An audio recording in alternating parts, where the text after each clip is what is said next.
So I meet this guy on one of those apps, but his profile's different. No selfies, just artsy photos of landscapes and books.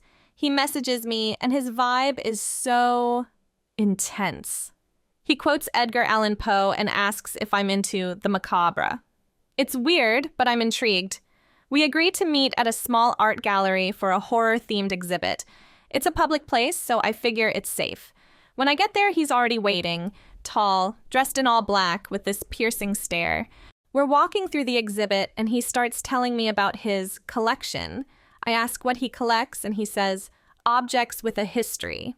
He points to a painting of a woman screaming and says, "That reminds me of one of my pieces, a wedding veil from 1890. The bride never made it to the altar." At first, I think he's joking, but his expression doesn't change. He starts talking about how certain objects retain the energy of their owners and says, "You'd be amazed at what I've found at estate sales."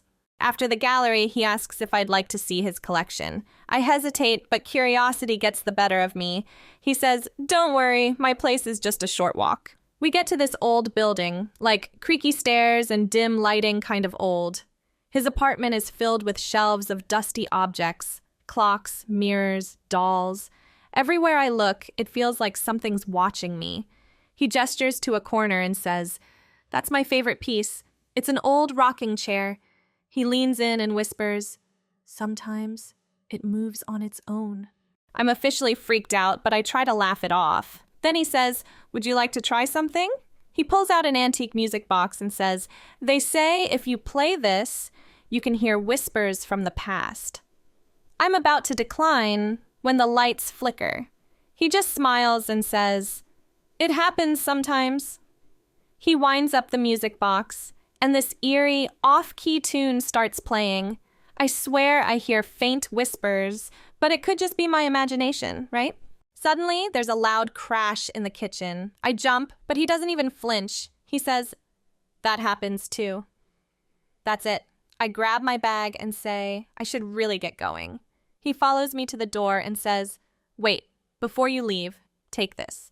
He hands me a small, tarnished locket and says, "It'll keep you safe." I don't even look at it, I just take it and bolt.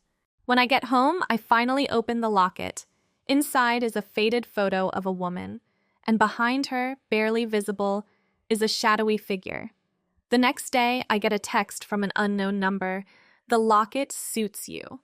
I blocked the number and threw the locket in the trash, but I swear I've heard faint music ever since.